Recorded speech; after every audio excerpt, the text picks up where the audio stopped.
Thokozani bantu abadala, ngiyanibingelela. Ngibingelela ugogo Mahlase lona. Ngithi ake ngibuye njengoba ngangithembisile ukuthi ngizobuya.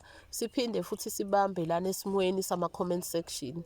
Kukhona-ke obuzile lana wathi, gogo ngicela ukubuza ukuthi kusho ukuthini ukuphupha ushada. Uma uphupha ushada kuyileli langa leli ogqoka khona iveyila khona umi phambi kwamfundisi. Lokhu kusuke kusho ukuthi kukhona isimo esibe esizovela esiwubungozi phakathi kwesimo sekhaya. Lokhu kusuke kubika ukuthi khona into ezokuphatha kakhulu ezovela emndenini.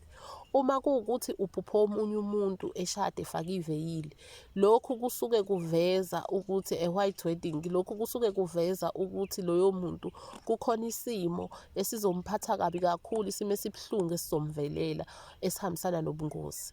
Uma uphupha kuwukuthi wena ucelwa umshado, a marriage proposal, bayakupropose, lokhu kusuke kuveza ukuthi kukhona lapho ohamba khona empilweni, kukhona isimo okusona empilweni esizohamba siguquke sibe ubungozi kuwena, isiphelelo saso esizoba ubungozi kuwena, esizoba into ezokuphatha kabuhlungu, i-result yaleso simo.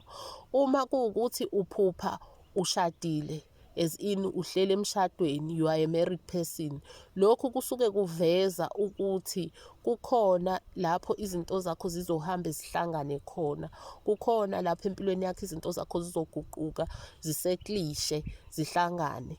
Uma kuwukuthi uphupha ushade nomuntu osake wathandana naye, your ex boyfriend or girlfriend, lokhu kusuke kubika ukuthi uyazibona izenzo zakho ezimbi owazenza, amaphutha akho wawenza kwi-past yakho, and uzimisele ngokuthi uhambe waguqula.